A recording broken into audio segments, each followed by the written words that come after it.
Baik, terima kasih Pak Aldo. Saya sapa dulu Pak Kiai. Assalamualaikum Pak Kiai, apa kabar? Waalaikumsalam warahmatullahi Alhamdulillah sehat gimana Bu Rahmah? Alhamdulillah Pak. Jumpa lagi Sehat ya Pak sehat. ya. Iya, Alhamdulillah. Saya izin untuk membuka sesi Pak. Silakan Bu Rahmah. Bismillahirrahmanirrahim. Assalamualaikum warahmatullahi wabarakatuh. Yang saya hormati Waalaikumsalam Bapak warahmatullahi. Bapak Dr. Kiai Haji Arwani Syarazi LCA. Yang saya hormati Bapak Aldo dan fasilitator dari Halal Institute yang bertugas.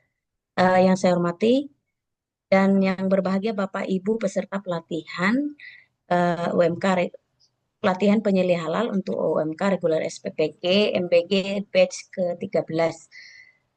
Alhamdulillah pada pagi menjelang siang ini kita masih diberi kesempatan dan kesehatan untuk mengikuti forum yang mulia ini. Salawat dan salam kepada Rasulullah Sallallahu Alaihi Wasallam.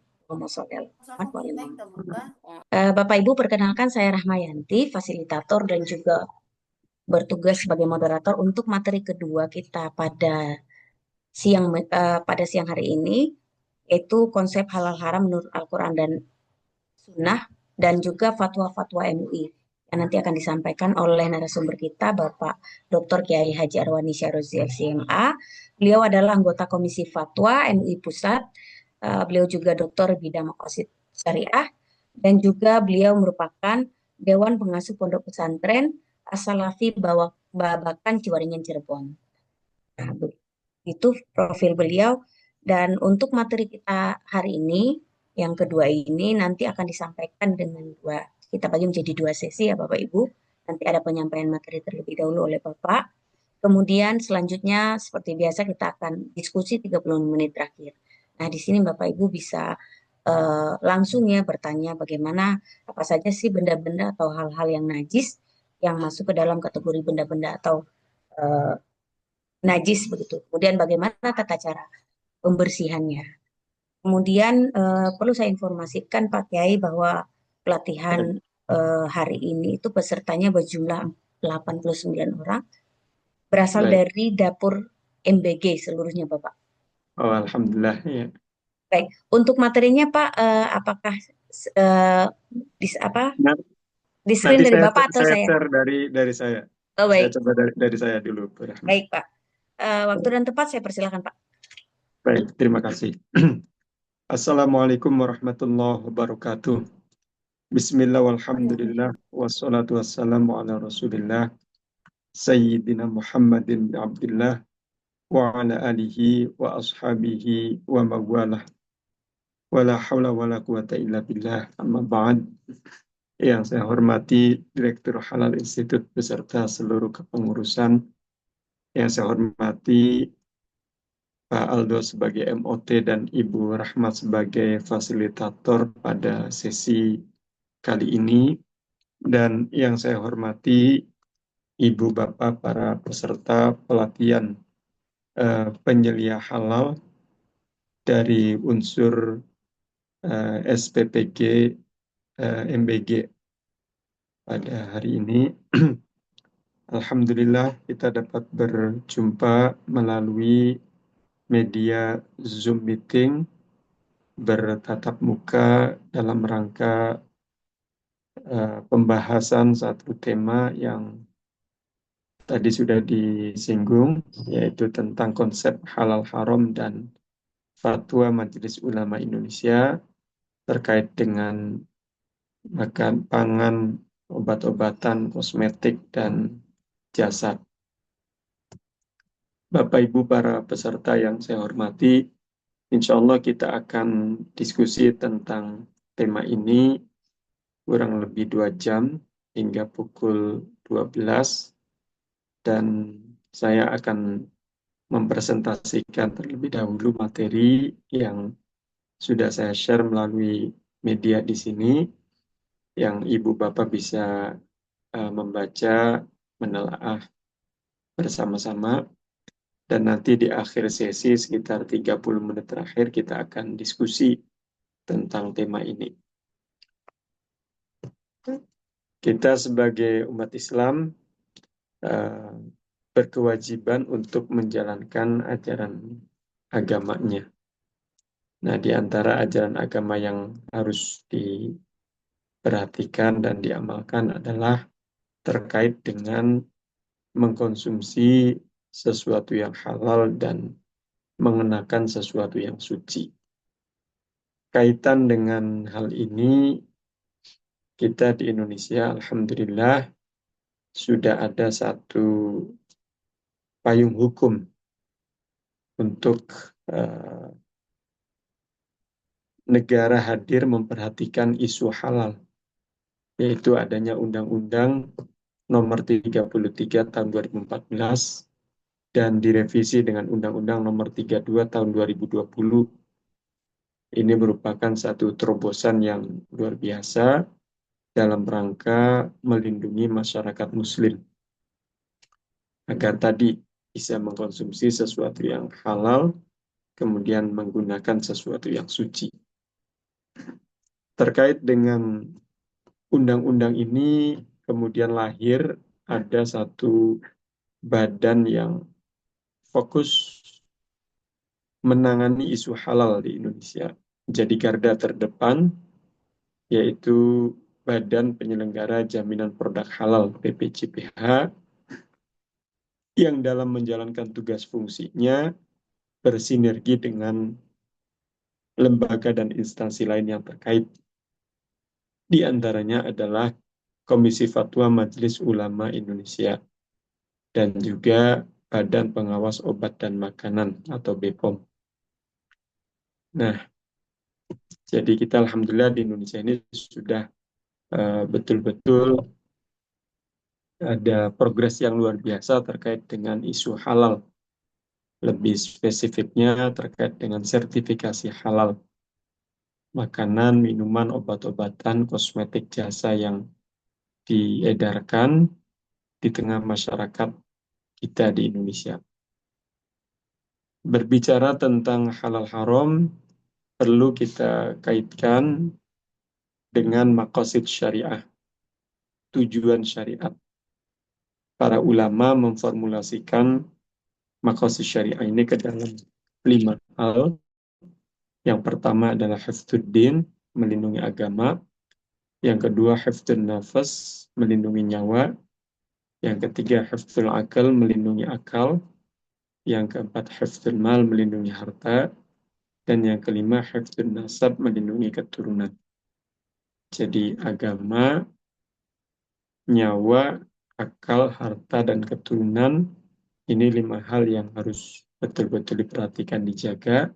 Dan oleh para ulama, ini dianggap sebagai maqasid syariah, tujuan syariat.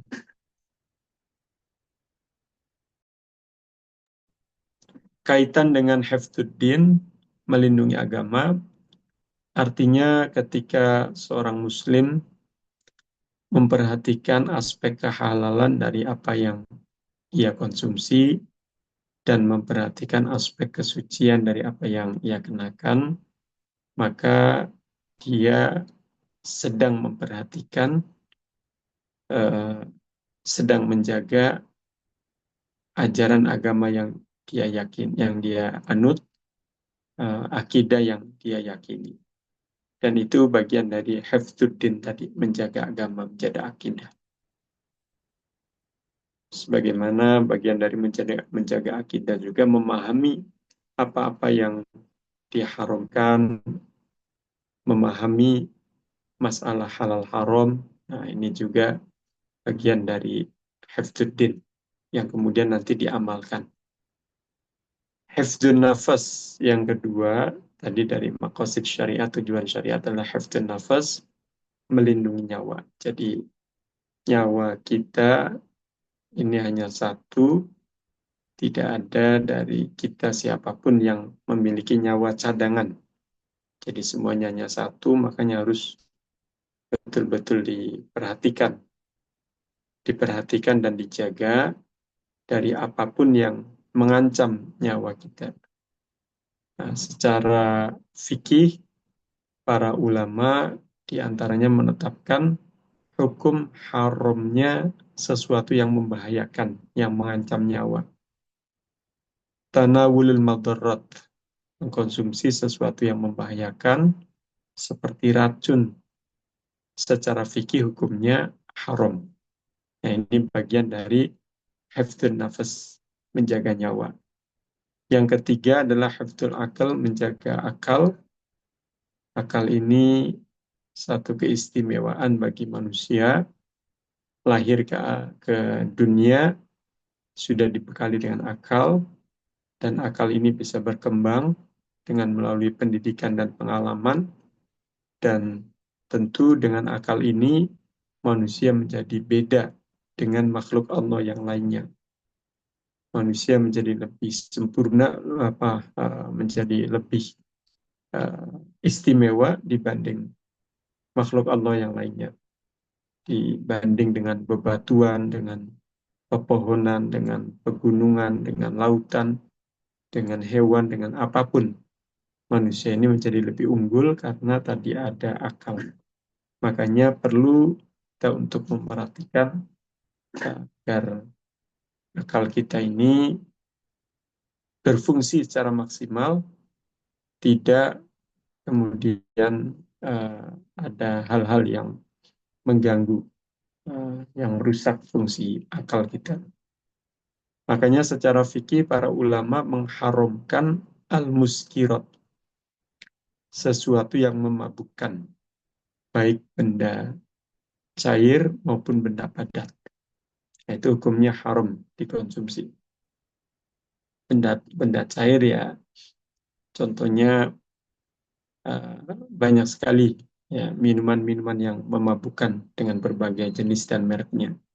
Kemudian benda padat seperti narkoba atau ganja atau opium, nah itu semuanya haram untuk dikonsumsi. Kemudian yang keempat, hifdzul mal, menjaga harta.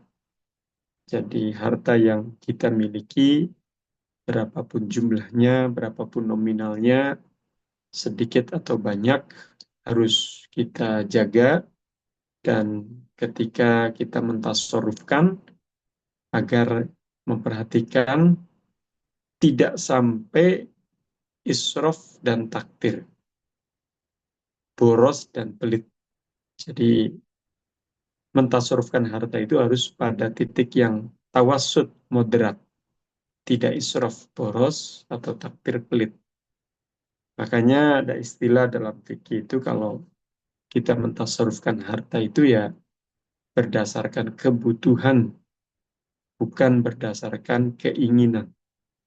Jadi maksudnya kalau berupa kebutuhan, berapapun nominalnya, sebanyak apapun ya kita perjuangkan dan kita tasarufkan. Tapi kalau keinginan, sesedikit apapun nominalnya harus kita pertimbangkan matang-matang, yang kemudian setelah itu kita putuskan apakah perlu kita mentasarufkan atau tidak perlu kita mentasarufkannya.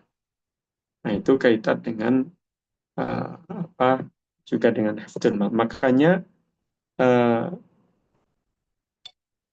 dengan topik kita halal haram ini, maka orang bisa saja mengkonsumsi sesuatu yang halal, bahkan sudah bersertifikat halal sekalipun, itu bisa menjadi haram hukumnya ketika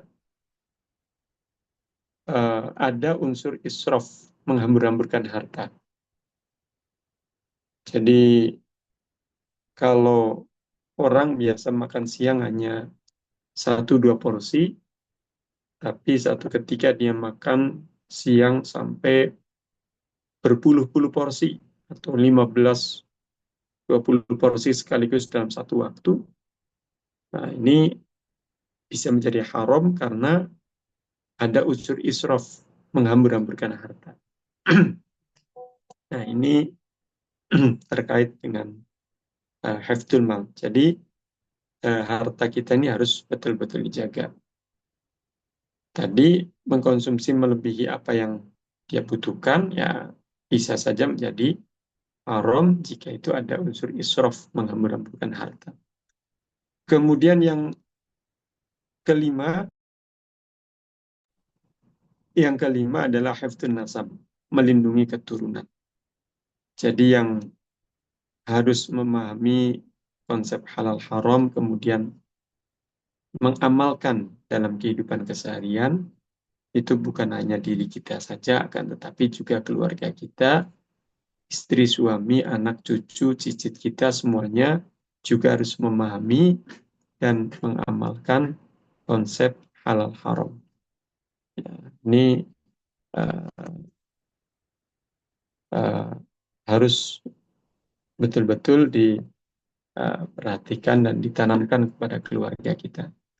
Bahkan kaitan dengan uh, apa yang kita konsumsi juga, menurut satu riwayat hadis, itu bisa mempengaruhi baik buruknya karakter dan tabiat seseorang. Artinya ketika orang eh, apa yang dia konsumsi itu sesuatu yang halal, maka berpotensi menjadi pribadi yang baik. Tapi yang apabila yang ia konsumsi itu sesuatu yang haram, maka berpotensi menjadi pribadi yang buruk. Nah, itu juga kaitan dengan apa yang kita bahas terkait dengan maqasidus syariah dan konsep halal haram.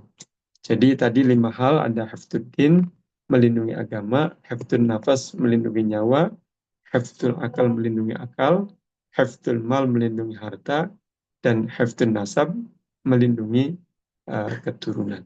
Nah, ini tentu uh, harapannya adalah apa yang kita kaitkan dengan maqasidus syariah ini betul-betul uh, kita maksimal dalam memperhatikan aspek halal haram tadi. Nah, kemudian masih kaitan dengan maqasidus syariah, ada kaidah maqasid syariah. Uh, Kaidah maqasid syariah ini diantaranya yang pertama adalah bahwa hukum Islam itu mempunyai maqasid atau tujuan. Yang tujuannya itu bisa secara detail atau global. Sudah artinya semua hukum-hukum syar'i itu ada tujuannya. Jadi ini satu contoh saja. Satu contoh misalkan hukum wajibnya zakat. Misalkan zakat fitrah. Zakat fitrah ini mengeluarkan zakat berupa makanan pokok, nah apa beras atau jagung atau gandum dan seterusnya pada malam Idul Fitri. Nah, itu tujuannya adalah untuk mensucikan jiwa dan harta. Nah, ini satu contoh ada hukum yang kemudian ada tujuan dan ada tujuan atau maqasid syariahnya. Nah, kemudian ada hierarki kemaslahatan. Level kemaslahatan itu ada tiga. Ada daruriyat primer, kemudian hajiat sekunder, dan tahsiniyat tersier. Daruriyat primer artinya sesuatu yang harus dipenuhi, jangan sampai tidak terpenuhi. Kemudian hajiat ini sekunder, sesuatu yang sebaiknya dipenuhi, kalau tidak dipenuhi ya menjadikan hidup tidak nyaman. Kalau primer tidak dipenuhi, ini akibatnya fatal. Nah, kemudian yang ketiga, tahsiniyat, tersier, ini sebagai pelengkap saja. Nah, ini kalau kita kaitkan dengan konteks apa yang kita konsumsi sehari-hari, yang doruriat ini contohnya seperti karbohidrat yang kita konsumsi sehari-hari, bisa berupa beras atau jagung atau gandum, ubi-ubian, sagu, dan seterusnya. Artinya ketika kita mengkonsumsi pola konsumsi kita sehari-hari itu ada unsur karbonya. Nah, ini harus dipenuhi. Nah, kemudian yang hajiat atau sekunder, ini level yang kedua, itu contohnya seperti lauk pauk. Jadi ada ikannya, ada dagingnya, ada ada apa sayur atau buah dan seterusnya. Nah, itu bagian dari hajiat atau sekunder. Jadi kalau kita memenuhi sesuatu yang hajat ini ya tentu hidup kita nyaman. Tapi kalau tidak dipenuhi ya menjadikan tidak nyaman. Standar kesehatannya, standar gizinya, dan seterusnya.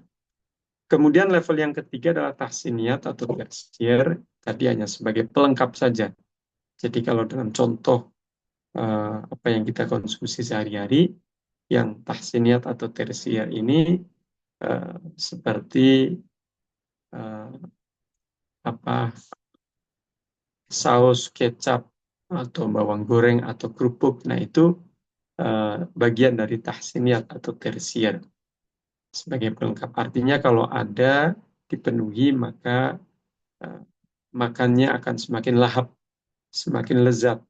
Kalau tidak ada ya tidak berakibat yang signifikan dari apa yang dikonsumsi. Nah itu tiga hierarki kemaslahatan, daruriyat primer, hajiat sekunder, dan tahsiniyat tersier.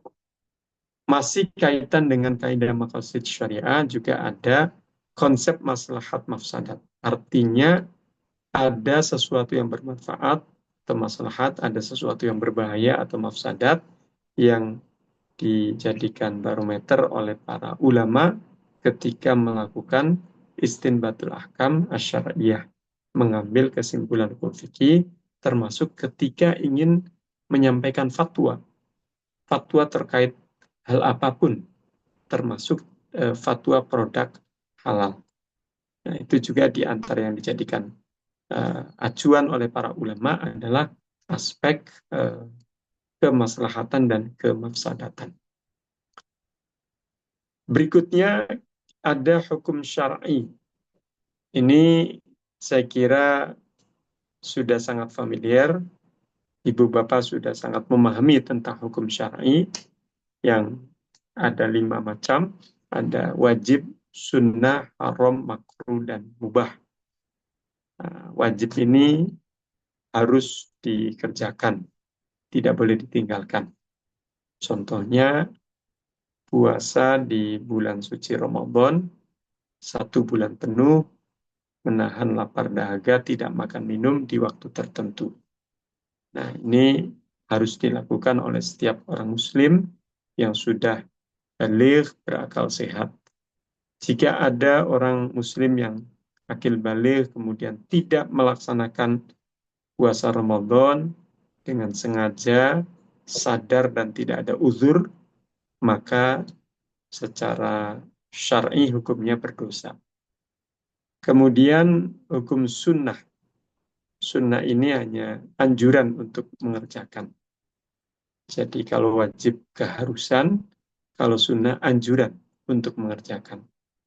Contohnya seperti mengawali buka puasa dengan mengkonsumsi makanan yang rasanya manis. Nah, ini hukumnya sunnah. Makanya buah kurma ketika bulan suci Ramadan diburu oleh banyak orang untuk makanan takjil mengawali buka puasa. Karena rasanya manis dan secara fikih itu hukumnya sunnah. Nah, tapi ya tentu bukan hanya buah kurma ya, bisa minum sirup atau kolak pisang, kolak labu, dan seterusnya yang rasanya apapun yang rasanya manis, ketika mengawali buka puasa itu akan mendapatkan kesunahan. Kemudian yang ketiga adalah haram. Haram ini kebalikannya wajib. Kalau wajib harus mengerjakan, haram harus meninggalkan. Haram harus meninggalkan. Contohnya mengkonsumsi sesuatu yang najis, mengkonsumsi sesuatu yang memabukkan, mengkonsumsi sesuatu yang membahayakan. Nah, itu hukumnya haram. Secara fikih hukumnya haram, artinya harus ditinggalkan. Kalau ada seorang muslim yang akil, baligh, berakal sehat, kemudian mengkonsumsi hal-hal tadi yang membahayakan atau yang memabukkan atau yang najis secara sengaja dan sadar, tidak ada uzur, maka berdosa. Nah, itu hukumnya haram tadi. Kemudian makruh. Makruh ini kebalikannya sunnah. Kalau sunnah anjuran mengerjakan, kalau makruh anjuran meninggalkan. Ini hanya sebatas anjuran. Para ulama memberikan contoh makruh seperti makruh mengkonsumsi sesuatu yang baunya menyengat ketika kita ingin berkumpul dengan orang banyak, ingin datang kondangan, ingin hadir arisan, ingin hadir rapat secara offline, nah kita makruh mengkonsumsi jengkol, mengkonsumsi petai terlebih dahulu. Nah itu karena baunya menyengat. Atau ingin sholat Jumat di masjid, ingin berjamaah di masjid, kita makruh mengkonsumsi buah durian karena baunya menyengat. Jadi nanti ketika kita berkumpul dengan orang banyak, tidak semua orang yang ada di sekitar kita itu hobi makan jengkol petai atau suka dengan aroma durian, makan durian. Makanya tadi secara fikih hukumnya makruh mengkonsumsi sesuatu yang baunya menyengat ketika kita ingin berkumpul dengan orang banyak. Kemudian yang kelima adalah mubah. Nah, mubah ini eh, tidak ada keharusan untuk mengerjakan atau meninggalkan, juga tidak ada anjuran untuk mengerjakan atau meninggalkan. Artinya netral. Jadi kalau ilustrasi dalam mobil yang ada persneleng, ada giginya, ini posisi netral, tidak maju, tidak mundur. Ini netral ini yang mubah. Contohnya seperti makan, minum, ngobrol, istirahat, jalan-jalan, semua ini hukumnya mubah. Artinya kita mau makan, minum boleh, tidak makan, tidak minum juga boleh. Kita mau jalan-jalan, istirahat boleh, kita tidak istirahat, tidak jalan-jalan juga boleh. Nah itu hukum mubah, jadi netral. Tapi dari mubah ini nanti bisa saja berubah menjadi wajib atau berubah menjadi haram. Ini dari hukum mubah tadi. Misalkan dari mubah berubah menjadi wajib. Contohnya makan. Makan itu hukumnya mubah. Artinya orang mau makan boleh, tidak makan juga boleh.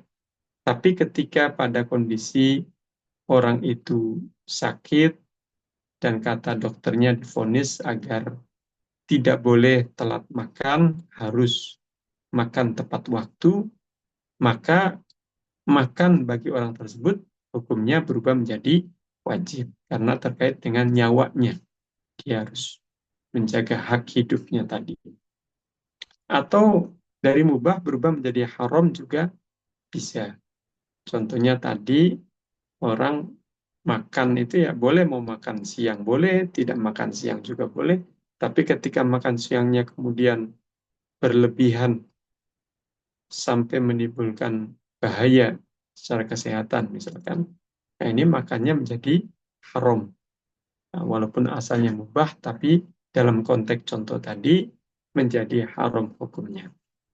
Nah, itu al-ahkam asy-syar'iyyah atau hukum-hukum syar'i yang jumlahnya ada 5 tadi. Ada wajib, sunnah, haram, makruh, dan mubah. Baik, Bapak Ibu para peserta yang saya hormati, berikutnya eh, halal haram. Berikutnya halal haram, ini termasuk bagian dari al-ahkam asy-syar'iyyah. Artinya menjaga diri dari mengkonsumsi sesuatu yang haram adalah di antara cara untuk hifdzuddin menjaga agama, hifdzun nafas menjaga nyawa, hifdzul akal menjaga akal, hifdzul mal menjaga harta, dan hifdzun nasab menjaga keturunan. Nah, itu tentang hal haram. Kemudian, Ibu Bapak para peserta yang saya hormati, kita akan melihat urgensi halal haram. Nah, sejauh mana halal haram ini disinggung, ditegaskan dalam Al-Quran, As-Sunnah, dan makalah ulama. Nah, kita melihat di sini ada 3 barometer. Yang pertama ayat Al-Quran, yang kedua hadis Nabi, yang ketiga makalah ulama. Nah, 3 barometer ini nanti kita akan melihat seberapa urgennya konsep halal haram. Sehingga saat ini pemerintah kita di Indonesia dan juga di negara-negara yang berpenduduk mayoritas muslim lainnya gencar melakukan sertifikasi halal terhadap produk makanan, minuman, obat-obatan, kosmetik, dan jasa yang akan diedarkan di tengah masyarakatnya. Yang pertama, barometer Al-Quran. Di sini saya mencantumkan ada 2 ayat Al-Quran. Yang pertama surat Al-Baqarah ayat 168. A'udzubillahi minasyaitonirrajim. Ya ayyuhan nasu kulu mimma fil ardi halalan thayyiba wa la tattabi'u khutuwati syaitan innahu lakum aduwwum mubin. Hai sekalian manusia, makanlah yang halal lagi baik dari apa yang terdapat di bumi, dan janganlah kamu mengikuti langkah-langkah syaitan, karena sesungguhnya syaitan itu adalah musuh yang nyata bagimu. Surat Al-Baqarah ayat 168 ini terkait dengan konsep halal. Dalam ayat tadi ditegaskan ada halalan thayyiba, halal dan baik. Jadi ini kaitannya dengan konsep halal. Kemudian yang kedua ada ayat 173 surat Al-Baqarah, innama harrama alaikumul maitata waddama walahmal khinziri wa ma uhilla bihi li ghairillah faman ittara ghairu baghi wala adin fala itsma alaih innallaha ghafurur rahim. Sesungguhnya Allah hanya mengharamkan atasmu bangkai, darah, daging babi, dan daging hewan yang disembelih dengan menyebut nama selain Allah. Tetapi barang siapa yang terpaksa memakannya, bukan karena menginginkannya, dan tidak pula melampaui batas, maka tidak ada dosa baginya. Sungguh Allah Maha Pengampun, Maha Penyayang. Ayat 173 dari surat Al-Baqarah ini adalah ayat yang terkait dengan konsep haram. Ada beberapa hal yang ditegaskan hukum haramnya melalui ayat tadi. Di antaranya adalah bangkai. Bangkai binatang, apalagi bangkai orang. Hukumnya haram dikonsumsi. Kemudian darah haram dikonsumsi. Daging babi juga haram dikonsumsi. Atau daging hewan yang disembelih dengan menyebut selain asma Allah.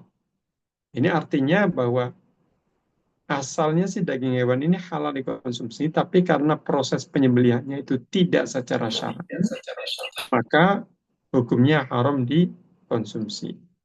Nah, itu di antara hal-hal yang ditegaskan hukum haramnya melalui ayat 173 dari surat Al-Baqarah tadi.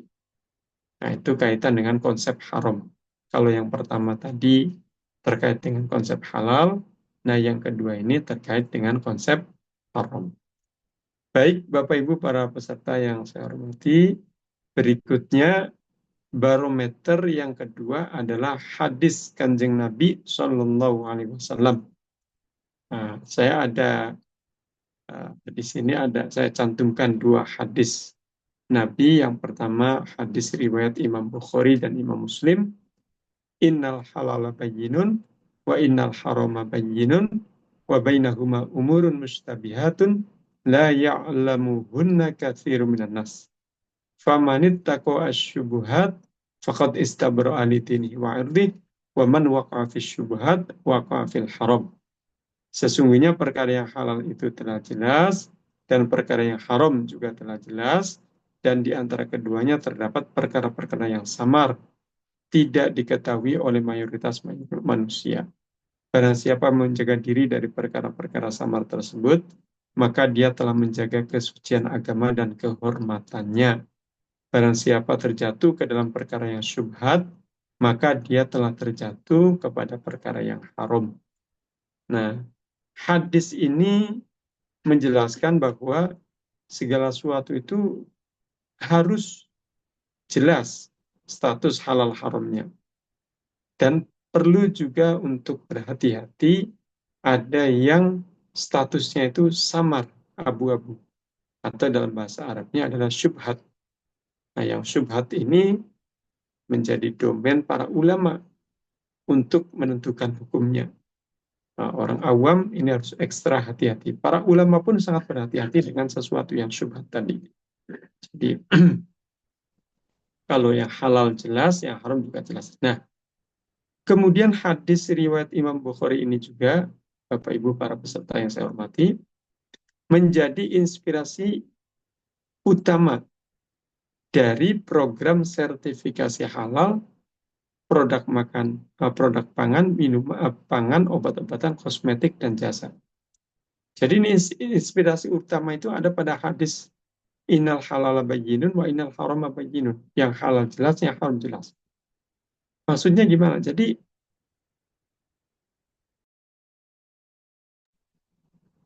ketika produk makanan, minuman, obat-obatan kosmetik yang beredar di tengah masyarakat, di tengah kita ini, sudah berlabel halal, maka siapapun akan mudah untuk mengidentifikasi, untuk memilih mana makanan yang sesuai dengan koridor syar'i, yang halal, mana yang tidak halal. Ini akan mempermudah siapapun, sekalipun orang awam akan mudah untuk mengidentifikasi dengan adanya sertifikat halal tadi. Jadi inspirasi utamanya itu ada dari hadis innal halala bayyinun wa innal harama bayyinun. Kemudian hadis yang kedua yang saya cantumkan dalam makalah ini adalah hadis riwayat Imam Muslim. Kullu dzina bin minas sibai wa kullu dzi mikhlabin minat thairi haramun. Setiap hewan buas yang bertaring dan unggas bercakar tajam hukumnya haram. Nah, hadis ini terkait dengan konsep haram, Bapak Ibu para peserta yang saya hormati. Jadi ada beberapa hal yang ditegaskan hukum haramnya. Di antaranya adalah binatang buas yang bertaring. Makanya daging serigala, daging buaya, daging harimau haram dikonsumsi. Walaupun ada orang misalkan menyembelih secara syar'i membaca basmalah seekor harimau, ya dagingnya tetap haram dikonsumsi karena harimau termasuk bagian dari binatang buas yang bertaring. Kemudian unggas bercakar tajam. Unggas misalkan burung gagak, burung elang, burung garuda, itu dagingnya haram dikonsumsi. Nah, itu beberapa hal yang ditegaskan hukum haramnya melalui hadis riwayat Imam Muslim tadi. Nah, tadi ada 2 ayat Al-Quran, kemudian di sini ada 2 hadis Nabi yang saya cantumkan yang terkait dengan konsep halal dan haram. Ini hanya contoh saja Bapak Ibu. Artinya hanya contoh, jika Bapak Ibu menelaah lebih jauh, mencari dalam Al-Quran ayat-ayat yang terkait dengan konsep halal haram, mencari dalam hadis, kitab-kitab hadis, sabda-sabda kanjeng Nabi Muhammad SAW yang terkait dengan konsep halal haram, pasti akan menemukan lebih banyak lagi. Bukan hanya 2 ayat Al-Quran dan 2 hadis kanjeng Nabi SAW. Berikutnya barometer yang ketiga adalah makalah ulama, statement ulama. Di sini ada 3 makalah ulama yang saya cantumkan, Bapak Ibu para peserta. Ini 3-tiganya ini berupa kaidah fikih, al-qawaid al-fikiyah. Yang pertama kaidah al-aslu fil asya'i an-nafi'ati al-ibahatu wal aslu fil asya'i ad-darrati at-tahrimu. Hukum asal sesuatu yang bermanfaat adalah halal, hukum asal sesuatu yang berbahaya adalah haram. Jadi kalau kita menemukan sesuatu bermanfaat, Nah, ini hukum asalnya halal. Kita menemukan sesuatu yang berbahaya, hukum asalnya haram. Walaupun nanti dari hukum asal ini bisa saja dalam konteks tertentu itu berubah. Dari yang haram menjadi halal, dari yang halal menjadi haram. Misalkan dalam konteks darurat. Nah, dalam konteks tentu perubahan tadi ya adalah menjadi domainnya para ulama untuk mengkaji, membahasnya. Bukan domainnya orang-orang awam, tapi domainnya para ulama. Nah, misalkan dalam konteks darurat. Nah, ini konteks darurat ini sebagaimana kaidah yang saya cantumkan di sini. Yang kedua, ad-daruratu tubihul mahdurat.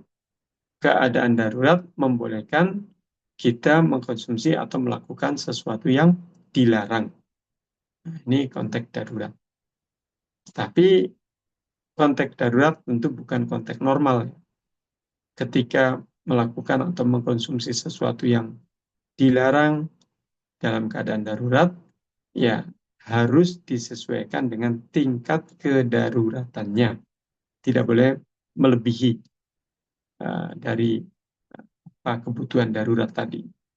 Jadi kalau ada orang sedang makan, kemudian tersedak, tidak bisa bernafas, dia harus segera menyelamatkan nyawanya karena tidak bisa bernafas dengan meminum air. Nah, ketika di sekelilingnya tidak ada air yang halal, ya sudah terpaksa keadaan darurat dia minum air yang haram. Tapi harus disesuaikan dengan tingkat kedaruratannya. Hanya untuk menghilangkan tersedaknya saja. Kemudian yang ketiga, kaidah fikih idzastama'al halalu wal haramu ghulibal haram. Jika perkara halal dan haram berkumpul, maka yang dimenangkan adalah perkara yang haram. Ini contohnya, misalkan ada orang punya potongan daging ayam, hasil sembelian secara syar'i. Tujuannya mau dimasak dan dikonsumsi. Pada saat yang sama, dia juga punya potongan daging ayam, bangkai, ayam mati, dipotong-potong, mau dijadikan pakan ternak, atau dijadikan pupuk kandang. Nah, yang satu halal mau dikonsumsi, yang satu haram mau dijadikan pakan ternak atau pupuk kandang. Nah, sebelum diproses ternyata tercampur dua macam potongan daging ayam tadi. Nah, tragisnya lagi pemiliknya tidak mampu membedakan mana potongan daging ayam yang halal, mana potongan daging ayam yang haram tadi. Ini ketika tercampur seperti itu kemudian tidak mampu untuk membedakan, ya maka sesuai dengan kaidah fikih ini semuanya itu dihukumi haram, tidak boleh dikonsumsi. Baik potongan daging ayam yang halalnya tadi maupun potongan daging ayam yang haram. Karena sudah tercampur dan pemiliknya tidak mampu untuk membedakan. Nah, ini berlaku kaidah fikihnya idzastama'al halalu wal haramu ghulibal haram. Jika perkara halal dan perkara haram berkumpul, maka yang dimenangkan adalah perkara yang haram. Nah, ini ada 3 kaidah fikih Bapak Ibu. Sama seperti ayat Quran dan hadis, ini hanya sekedar contoh saja. Artinya jika ibu bapak menelaah lebih jauh dalam kitab-kitab fikih, mencari kaidah fikih yang terkait dengan konsep halal haram, maka saya pastikan ibu bapak akan menemukan lebih banyak lagi kaidah-kaidah fikih yang terkait dengan konsep halal dan haram. Nah, itu 3 parameter ayat Al-Quran, hadis Kanjeng Nabi Shallallahu Alaihi Wasallam, dan makalah ulama dalam rangka melihat urgensi konsep halal haram. Berikutnya ada makanan yang halalan thayyibah. Tadi dalam surat Al-Baqarah 168 juga di sana disinggung tentang halalan thayyibah. sesuatu yang halal dan baik. Jadi ini merupakan level yang tertinggi yang luar biasa adalah halalan thayyibah, sesuatu yang halal dan baik. Tadi surat Al-Baqarah 68, ya ayuhan nasu kulu mimma fil ardi halalan thayyibah. Nah, sekarang ada ayat yang lain juga, yaitu ayat 88 surat Al-Maidah. Fakulu mimma razaqakumullahu halalan thayyibah.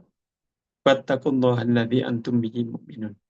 Dan makanlah dari apa yang telah diberikan Allah kepadamu sebagai rezeki yang halal dan baik, dan bertakwalah kepada Allah yang kamu beriman kepadanya. Nah, ini jadi istilah halal itu ya makanan yang boleh dikonsumsi, tidak diharamkan. Kemudian istilah thayyib itu ya jenis makanan yang bisa dinikmati, memberi manfaat karena memenuhi standar kesehatan, gizinya, proteinnya, higienisnya, dan seterusnya. Kemudian tidak maldorot, tidak membahayakan bagi kesehatan fisik dan psikis, serta diperoleh dengan cara yang halal dan elegan. Jadi nanti Bapak Ibu para peserta yang saya hormati, apa yang kita konsumsi itu nanti ketika kita konsumsi, bisa jadi itu statusnya halal dan thayyibah, atau halal ghairu thayyib, atau bahkan haram misalkan. Jadi yang halal thayyib misalkan orang mengkonsumsi kue. Nah, kuenya ini kondisinya masih layak untuk dikonsumsi. Kemudian didapatkan dengan cara yang elegan, dengan membuat sendiri atau membeli dari satu tempat atau diberi dari orang lain secara sukarela. Nah, ini ketika kita konsumsi maka ini statusnya ya halal dan thayyibah, halal dan baik.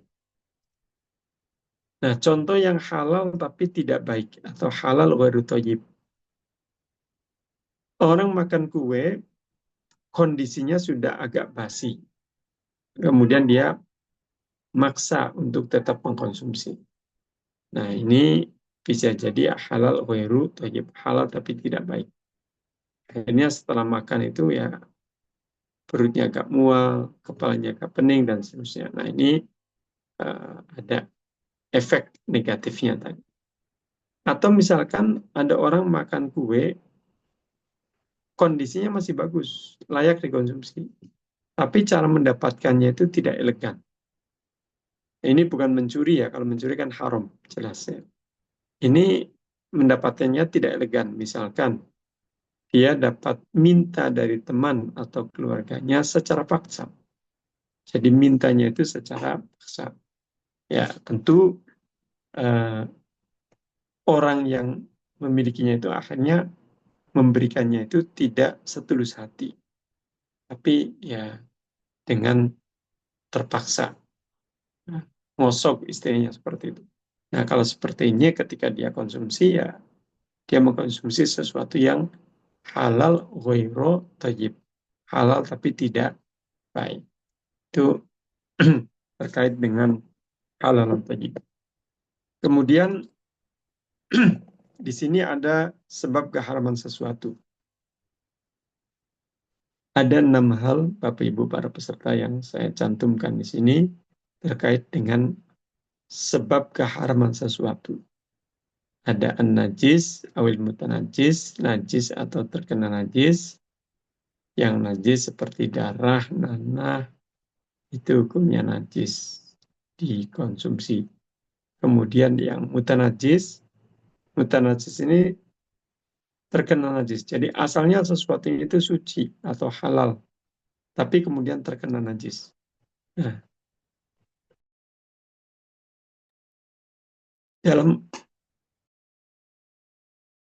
dalam kondisi terkena najis tadi belum disucikan, itu hukumnya haram dikonsumsi. Misalkan nih Bapak Ibu, ada orang mau makan buah apel. Buah apel ini kan halal, suci dan halal dikonsumsi. Nah, ketika ingin makan buah apel, sebelum dikunyah, jatuh, menimpa kotoran binatang.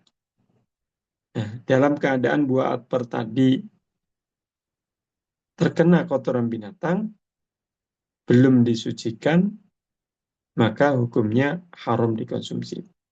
Tapi ketika buah apel tadi terkena kotoran binatang, kemudian disucikan dengan air, dibilas dengan air sampai bersih, maka kembali suci. Kalau kembali suci, maka kembali halal dikonsumsi. Nah, itu namanya mutanajis, terkena najis. Kemudian termasuk juga sebab keharaman sesuatu adalah al-kadar, kotor, awil khobath, jijik. Contohnya seperti kecoa dan belatung. Nah, ini hukumnya haram dikonsumsi karena al-kadar dan al-khobath, kotor dan jijik. Kemudian yang ketiga adalah ad-doror, membahayakan. Apapun yang mengancam nyawa kita, yang membahayakan kesehatan kita, ini hukumnya haram dikonsumsi. Contohnya racun. Kemudian al-iskar, memabukkan. Baik itu benda cair ataupun benda padat. Kalau yang benda cair ya seperti minuman-minuman yang memabukkan dengan berbagai jenis dan mereknya. Kemudian yang benda padat seperti narkoba dan yang lainnya. Itu hukumnya haram dikonsumsi. Kemudian al-muftarisah, binatang buas seperti serigala dan burung elang. Nah, ini binatang buas ini hukumnya haram dikonsumsi dagingnya.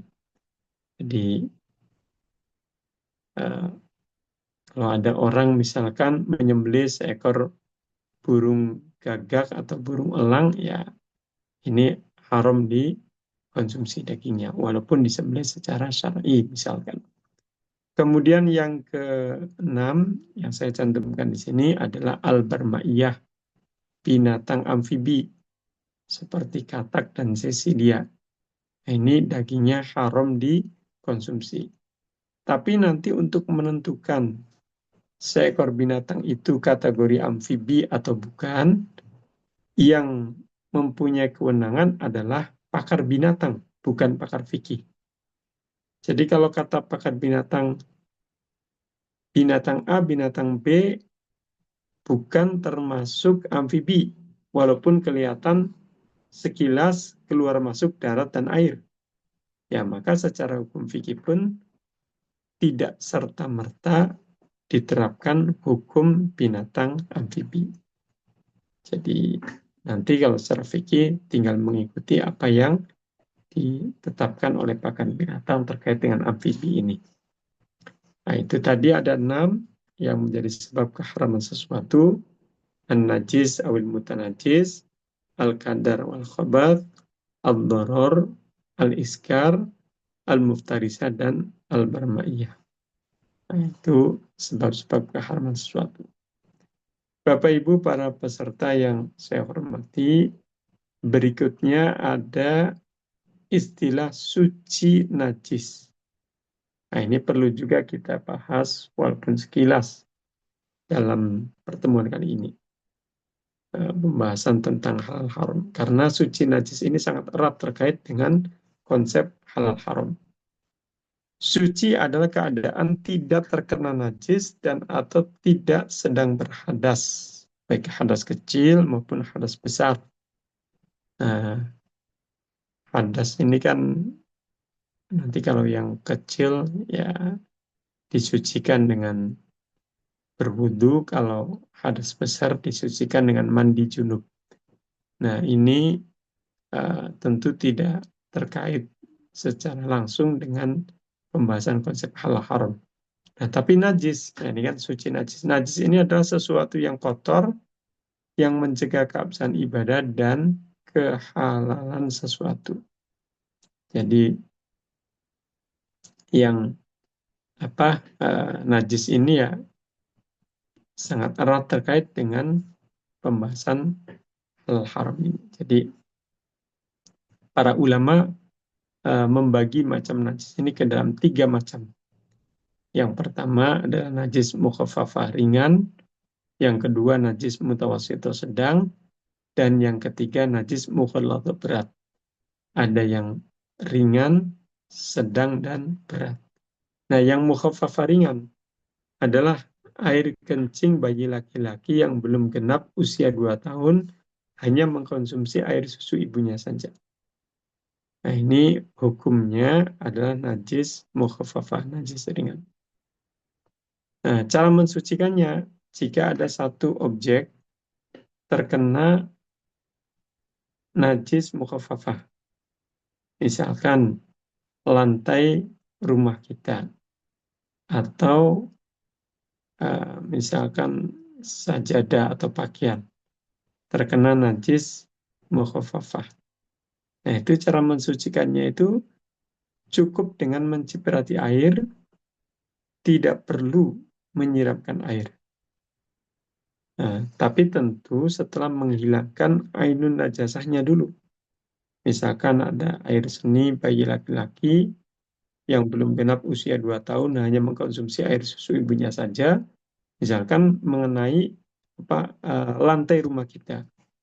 Nah, bagaimana cara mensucikannya? Tadi katanya kalau mukhaffafah itu cukup dengan menciprati air, tidak perlu menyiramkan air. Nah, itu betul. Tapi kalau ada ainun najasa di situ, ada air seninya, ya harus dikeringkan dulu, harus dilap dulu pakai kain atau pakai tisu. Nah, setelah kering, baru diciprati dengan air untuk proses pensucian. Kemudian yang kedua adalah najis mutawassithah, najis sedang. Najis mutawassithah ini najis yang banyak ditemukan di sekitar kita. Di tempat aktivitas ibu bapak juga najis yang paling banyak ditemukan itu adalah kategori mutawassithah. Nah, contohnya seperti kotoran binatang, tinja orang atau air seni, kemudian eh, darah, nanah, muntah-muntahan, semuanya itu kategorinya adalah najis mutawassithah, najis sedang.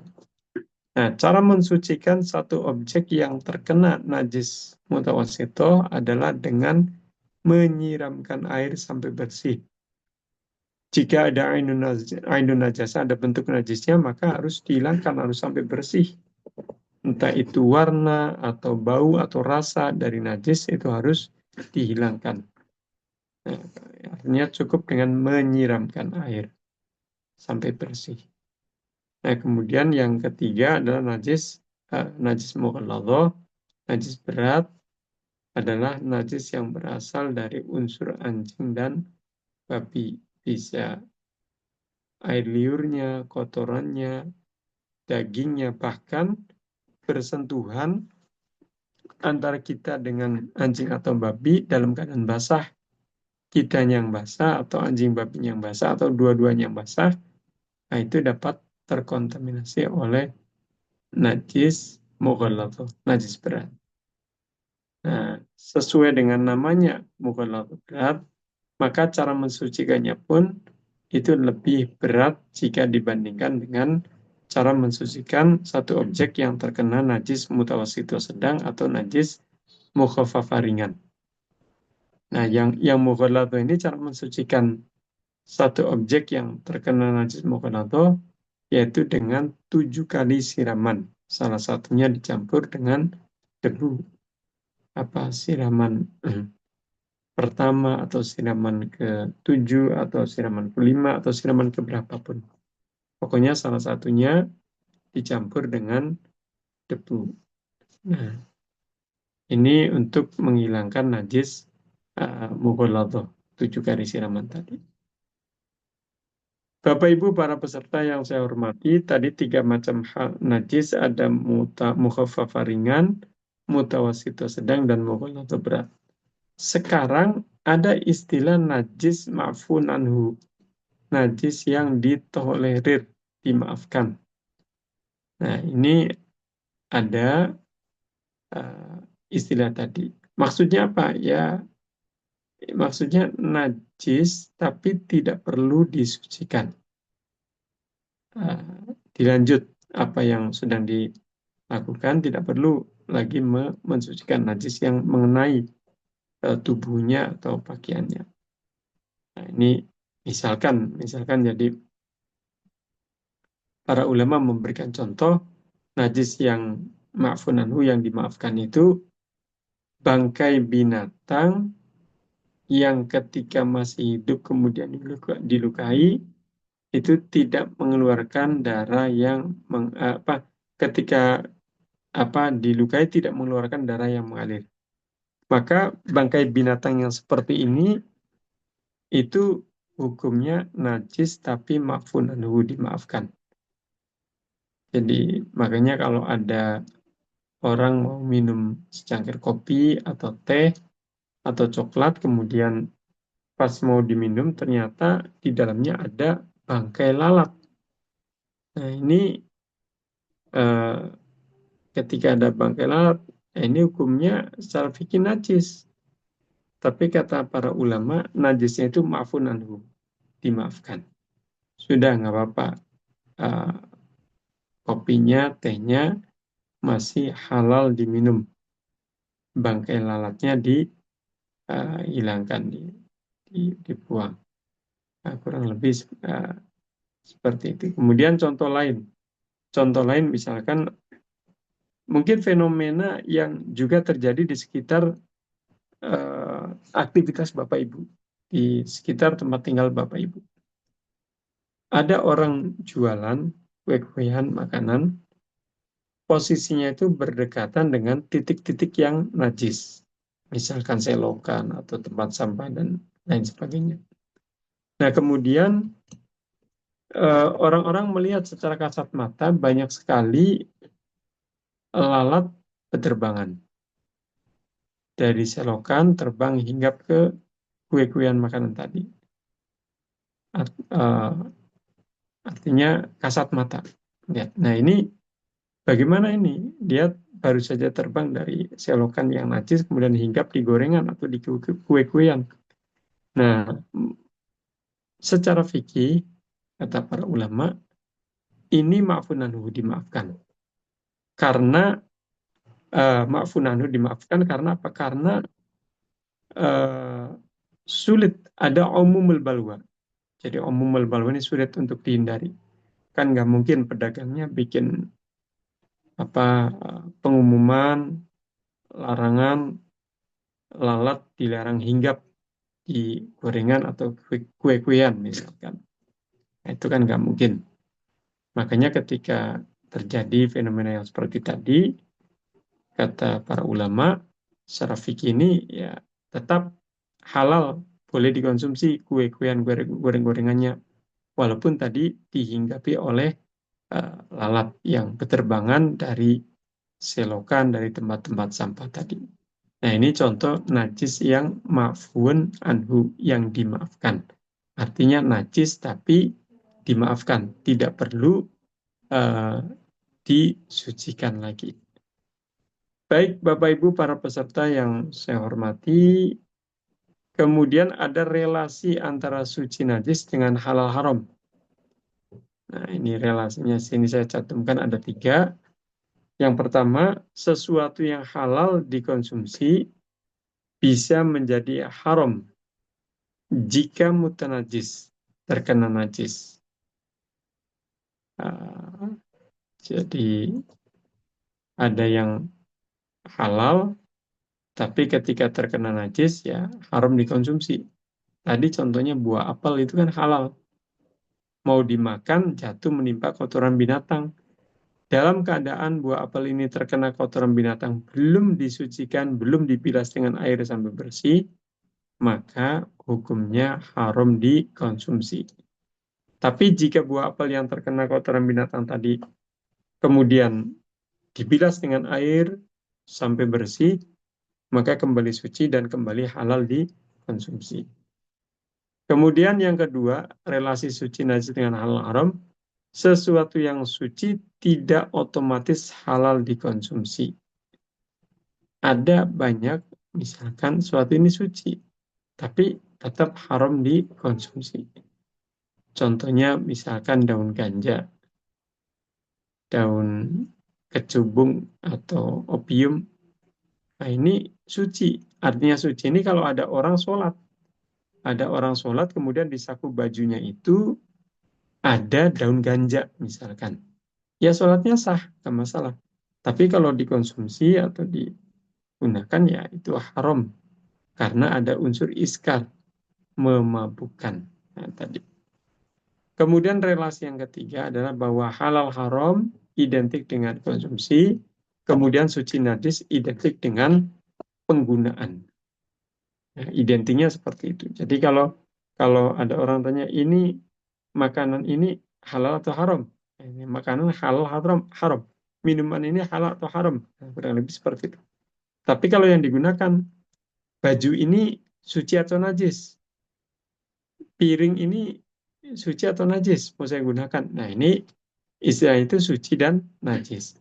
Nah, tapi terkait dengan sertifikat halal itu mencakup sesuatu yang dikonsumsi dan juga sesuatu yang digunakan. Jadi ada beberapa hal yang tidak dikonsumsi tapi diberi label halal. Contohnya freezer, lemari es. Nah, itu tidak ada orang yang makan siang atau sarapan menunya itu freezer, lemari es. Tidak ada. Nah, tapi eh, benda ini ada beberapa benda yang lain juga, produk yang lain juga yang tidak dikonsumsi, tapi harus diberi label halal. Contohnya lagi seperti kosmetik misalkan. Itu tidak dikonsumsi, tapi harus diberi label halal. Nah, ini sertifikat halal itu ya itu tadi mencakup sesuatu yang dikonsumsi dan juga sesuatu yang dikenakan. Kenapa sih kok ada yang tadi seperti freezer harus diberi label halal? Jadi begini Bapak Ibu, para peserta yang saya hormati. Menurut pakar elektronik bahwa freezer, lemari es atau kulkas ini ada satu komponen pendingin di dalamnya itu yang bisa saja terbuat dari unsur babi atau terbuat dari unsur selain babi. Jadi ada satu komponen pendingin di dalamnya itu. Nah, kalau misalkan komponen ini terbuat dari unsur babi, ya tentu akibatnya akan fatal. Nanti apapun yang ada di dalam freezer, lemari es atau kulkas ini menjadi terkontaminasi najis. Bahkan najisnya itu najis mughaladhah, najis berat. Dari unsur anjing dan babi. Nah, ini akan sangat riskan untuk mensucikannya. Jadi nanti buah-buahan, sayur-sayuran, kue-kuean, apa yang ada di dalam lemari es atau freezer tadi, jika komponen pendinginnya itu terbuat dari unsur babi, ya akan terkontaminasi najis atau najis berat. Nah, itu. Nah, makanya perlu ada sertifikat halal. Ada lemari es freezer yang diberi logo halal, bersertifikat halal, artinya bahwa komponen pendinginnya itu tidak terbuat dari unsur eh, tadi yang babi, yang najis tadi. Nah, itu artinya tidak akan mengkontaminasi apa yang ada di dalamnya, sayuran, buah-buahan, dan seterusnya. Bahkan juga ada fenomena yang begini, Bapak Ibu. Jadi, perlu ekstra hati-hati juga. Kuas, kuas yang untuk ngecat dinding, pintu, jendela.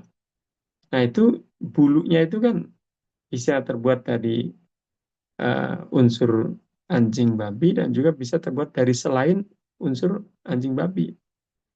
Nah, kalau tidak terbuat dari unsur anjing babi ya sudah, artinya itu yang harus kita gunakan. Nah, tapi ketika terbuat dari unsur anjing babi, nah ini tidak boleh kita gunakan. Apalagi misalkan begini, jadi banyak sekali orang yang menggunakan kuas itu bukan untuk ngecat dinding pintu jendela, tapi untuk mengoles selai, madu, margarin, keju, selai ke martabak, kue pukis, roti, dan seterusnya. Kalau misalkan kuasnya itu terbuat dari unsur babi, ya ini akibatnya fatal. Kue martabak yang bahan bakunya halal, proses pembuatannya juga clear and clean, sesuai dengan koridor syariat, tapi endingnya ini fatal. Endingnya itu mengoles selai dengan kuas yang terbuat dari bulu babi. Nah, ini akibatnya fatal, menjadi mutanajis. Dan najisnya ini najis mughaladz atau najis berat yang tadi riskan untuk mensucikannya tadi. Nah, ini makanya perlu ada beberapa hal yang tidak dikonsumsi, perlu ada identifikasi, ada sertifikat halal. Baik, Bapak Ibu, para peserta yang saya hormati, itu tadi 3 hal yang dianggap relasi antara suci najis dengan hal haram. Kemudian kita akan membahas tentang fatwa hukum fikih. Fatwa adalah ketetapan hukum fikih yang dikeluarkan oleh para ulama, baik secara individu maupun kolektif. Kemudian nanti fatwa ini kaitannya ada mufti dan ada mustafti. Mufti ini orang yang memberikan fatwa, mustafti ini orang yang meminta fatwa. Baik mufti maupun mustafti, dua-duanya itu bisa berupa orang per orang maupun lembaga. Jadi kalau orang per orang ya, misalkan Kiai Fulan, ajengan Fulan, Tuan Guru Fulan, menyampaikan fatwa tentang apapun. Nah, fatwa ini macam-macam. Ada fatwa terkait dengan hukum keluarga, ada fatwa terkait dengan keuangan, ada fatwa terkait dengan banyak aspek kehidupan ini. Termasuk juga fatwa produk halal. Nah, itu bagian dari fatwa. Nah, nanti yang menyampaikan fatwa dan yang meminta fatwa itu bisa individu ataupun lembaga. Nah, kalau lembaga contohnya Komisi Fatwa Majelis Ulama Indonesia, Lembaga Basul Masail Pengurus Besar Nahdlatul Ulama, atau Majelis Tarjih Muhammadiyah misalkan. Nah, ini bisa lembaga-lembaga yang bisa mengeluarkan fatwa, atau ormas-ormas yang lain. Nah, itu yang mempunyai lembaga atau divisi yang kaitan dengan fatwa. Kemudian mustafti juga orang yang meminta fatwa, pihak yang meminta fatwa juga bisa individu atau lembaga. Jadi kalau individu ya orang per orang, si Fulan bertanya kepada Kiai Fulan atau Ustadz Fulan dan seterusnya. Jadi tadi baik mufti ataupun mustafti bisa perorangan dan juga bisa lembaga. Nah, terkait dengan fatwa produk halal, nah ini terkait dengan fatwa produk halal itu hanya lembaga yang berwenang untuk mengeluarkan fatwa produk halal. Dan lembaganya pun hanya 2, tidak boleh yang lainnya. Yang pertama adalah Komisi Fatwa Majelis Ulama Indonesia. Dan yang kedua adalah Komite Fatwa BPJPH. Jadi kalau Komisi Fatwa Majelis Ulama Indonesia itu membahas fatwa-fatwa yang fatwa produk halal yang jalur atau skema reguler. Sementara yang Komite Fatwa BPJPH itu yang menangani fatwa sertifikat halal skema self-declared. Nah, itu terkait dengan fatwa produk halal. Jadi yang mana tentu fatwa produk halal ini menjadi acuan BPJPH, Badan Penyelenggara Jaminan Produk Halal, untuk mengeluarkan sertifikat halal. Jadi hanya 2 lembaga yang berwenang. Yang pertama Komisi Fatwa Majelis Ulama Indonesia, yang kedua Komite Fatwa BPJPH. Nah, itu. Kemudian dalil fatwa hukum fikih. Nah, ini secara umum ketika ulama melakukan istinbatul ahkam, beristihad, itu dalilnya bisa berupa Al-Quran, hadis, ijma atau kesepakatan ulama, dan analog, proses analog hukum atau kias, dan juga beberapa hukum syar'i yang lainnya. Nah, ini terkait dengan dalil-dalil fatwa. Kemudian ada contoh fatwa nih, Bapak Ibu para peserta yang saya hormati. Yang pertama yang saya cantumkan di sini adalah fatwa tentang standar sertifikasi, standar penyembelihan syar'i. Jadi uh, Majelis Ulama Indonesia sudah menyampaikan fatwa tentang hal ini, yaitu fatwa nomor 12 tahun 2009. Yang ringkasannya itu bahwa penyembelihan dilaksanakan dengan niat menyembelih dan menyebut asma Allah. Kemudian penyembelihan dilakukan dengan mengalirkan darah melalui pemotongan saluran makanan almari, saluran pernafasan al-hulqum, dan dua pembuluh darah al-wadajen.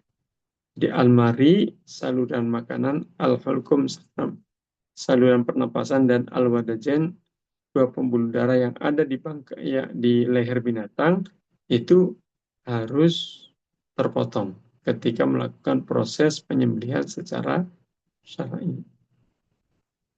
Dan penyembelihan dilakukan dengan 1 kali sayatan secara cepat. Kemudian setelah itu memastikan adanya aliran darah atau gerakan hewan sebagai tanda hidupnya hewan. Artinya hayatun mustaqirah, ada tanda-tanda hidup setelah disayat tadi. Jadi setelah baca basmalah disayat 3 kali potong tadi, biarkan ada hayatun mustaqirah, tanda-tanda itu. Ada kelepek-kelepek gerakan-gerakan hewan atau darah mengalir deras atau mendengkur ya, kalau misalkan berupa sapi atau kerbau. Nah itu biarkan, nah itu sebagai hayatun mustaqirah. Setelah itu biarkan sampai terdiam menandakan bahwa binatang tadi matinya itu karena sembelihan secara syar'i tadi. Nah, karena nanti bisa saja ibu bapak para peserta terjadi gagal penyembelihan syar'i, itu bisa. Jadi orang menyembelih binatang, misalkan seekor ayam, dia membaca basmalah betul. Kemudian dia memotong 3 hal tadi, almari saluran makanan, al-falqum saluran pernapasan, dan al-wadajen dua pembuluh darah. Betul, dia potong. Nah, kemudian setelah itu, nah ini yang menjadikan gagal itu. Setelah disayat dipotong, keluar darah, langsung tidak dibiarkan dulu, tapi langsung dia masukkan ke dalam air mendidih, tujuannya ingin cepat proses pencabutan bulu misalkan. Nah, ini bisa jadi ini gagal penyembelihan syar'i, Bapak Ibu. Jadi kalau gagal penyembelihan syar'i, itu tadi matinya itu bukan karena sembelihan, tapi karena air mendidih tadi. Ketika sudah disayat, kemudian langsung dimasukkan ke dalam air mendidih, itu matinya itu karena air mendidih tadi. Makanya hukumnya dagingnya itu haram dikonsumsi. Nah, itu terkait dengan fatwa proses. Nah, kemudian dalam fatwa ini juga dijelaskan bahwa standar alatnya itu apapun yang penting tajam. Yang penting tajam. Dan bukan berupa gigi, taring, kuku, dan tulang. Kuku, gigi, taring, dan tulang. Jadi apapun bisa untuk dijadikan alat untuk penyembelihan syar'i. Misalkan ada kaca, ada pisau, ada kayu bambu, misalkan itu tajam, ya boleh dijadikan alat untuk untuk penyembelihan. Nah, itu fatwa tentang standar penyembelihan. Kemudian berikutnya fatwa tentang alkohol. Nah, ini banyak orang yang rancu dalam memahami apa itu al-khamru, apa itu alkohol. Nah, al-khamru adalah minuman yang memabukkan, terbuat dari perasan anggur atau yang lainnya. Makanya kalau minuman itu memabukkan, maka kategorinya adalah al-khamru. Itu hukumnya najis dan haram dikonsumsi. Nah, adapun alkohol ini sesuai dengan fatwa MUI tahun 11 tahun 2009, alkohol itu terbagi menjadi 2 macam. Yang pertama ada alkohol hasil samping industri khamar. Artinya alkohol ini dapat dari satu perusahaan yang memproduksi minuman yang memabukkan. Itu alkohol hasil samping industri khamar. Itu hukumnya najis dan haram dikonsumsi. Artinya misalnya ada pabrik, ada perusahaan memproduksi minuman yang memabukkan, pada saat yang sama juga memproduksi alkohol untuk diperjualbelikan. Nah, ini kategorinya alkohol hasil samping industri khamar, najis dan haram. Kemudian yang kedua, alkohol bukan hasil samping industri khamar. Misalkan didapat dari secara fermentasi alamiah atau dari perusahaan yang memproduksi alkohol untuk kepentingan industri atau kepentingan medis, tidak untuk uh, apa tidak memproduksi minuman yang memabukkan. Nah, itu alkohol yang bukan hasil samping industri khamar, hukumnya suci. Adapun untuk dikonsumsi itu ada batasannya. Kalau dalam makanan maksimal 0,5%. Kalau dalam minuman maksimal kurang dari 0,5%. Nah, itu fatwa terkait dengan alkohol. Makanya kosmetik itu menggunakan alkohol diperbolehkan, asalkan alkoholnya bukan hasil samping industri khamar. Ketika pandemi COVID-19, orang terbiasa menggunakan hand sanitizer, dan itu terbuat dari alkohol. Nah, ini alkohol yang bukan hasil samping industri khamar. Makanya uh, hukumnya suci, bisa digunakan untuk kosmetik, misalkan tadi. Baik, Bapak Ibu para peserta yang saya hormati, berikutnya contoh fatwa yang berikutnya adalah penggunaan mikroba. Ini fatwa nomor 1 tahun 2010. Jadi sudah menjadi rahasia umum bahwa banyak sekali orang yang menggunakan mikroba dan produk mikrobial untuk produk makanan, minuman, obat-obatan, dan kosmetik. Nah, bagaimana hukumnya secara fikih? Nah, ini sudah ada fatwanya, fatwa nomor 1 tahun 2010, bahwa mikroba pada dasarnya halal selama tidak membahayakan dan tidak terkena barang najis. Mikroba yang tumbuh pada media pertumbuhan yang suci, hukumnya halal. Ini nggak ada masalah ya. Nah, mikroba yang tumbuh pada media pertumbuhan yang najis, nanti dilihat dulu.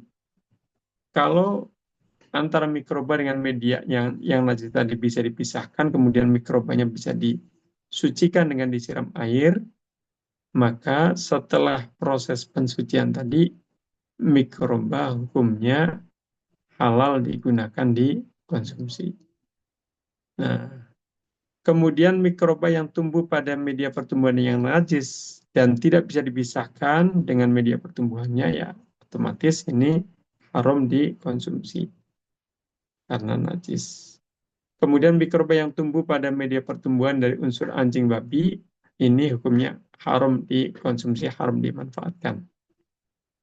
Ya, itu fatwa tentang mikroba. Kemudian satu lagi contoh fatwa yang ingin saya sampaikan di sini, yaitu fatwa tentang kopi luwak. Nah, ini fatwa nomor 7 tahun 2010. Jadi fatwa kopi luwak ini jadi biji kopi yang dimakan binatang luwak, kemudian keluar lagi bersama kotoran binatang luwak, masih dalam keadaan utuh, kemudian disucikan dengan air, dibilas, kemudian diproses penumbukan untuk menjadi bubuk kopi, dan setelah itu diseduh menjadi minuman kopi. Nah, ini kalau prosesnya seperti tadi, itu boleh halal dikonsumsi dengan syarat biji kopi yang keluar bersama ampas kotoran binatang luwak itu masih dalam keadaan utuh, tidak pecah, tidak hancur.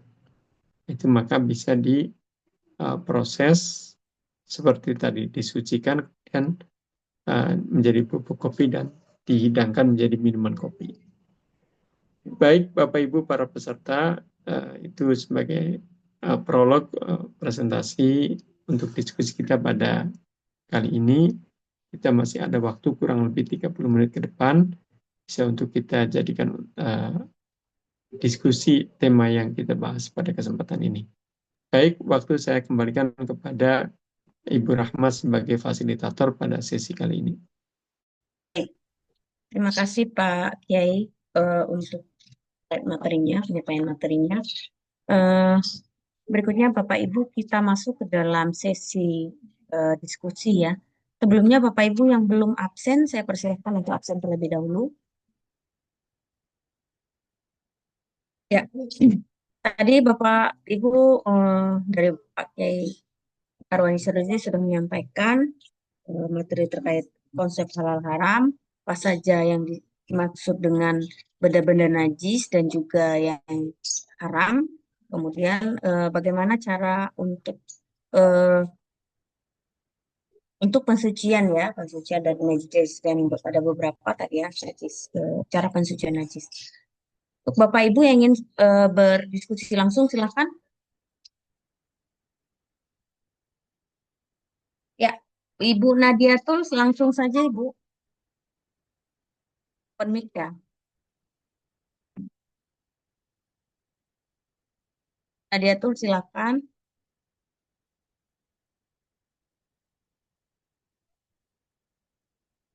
Ibu Nadi. Oh, salah, mohon maaf.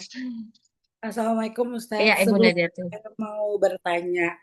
Oke, untuk dalam perspektif makosyid syariah, apakah tantangan halal hari ini lebih terletak pada kehalalan zat produknya atau pada kejujuran dan amanah manusia dalam prosesnya? Terima kasih Ustadz. Baik, langsung dijawab saja Baik. ini dari Ibu Nadiatun ya tadi. Jadi tantangan untuk saat ini tentu pertama kita harus bersyukur bahwa ada payung hukum, ada satu badan yang fokus untuk menangani isu halal. Artinya ini betul-betul akan menjadikan kita komunitas Muslim di Indonesia dan juga di berbagai negara yang lainnya akan semakin mudah untuk memilih produk-produk yang halal yang sesuai dengan koridor syar'i dengan adanya sertifikat halal tentunya.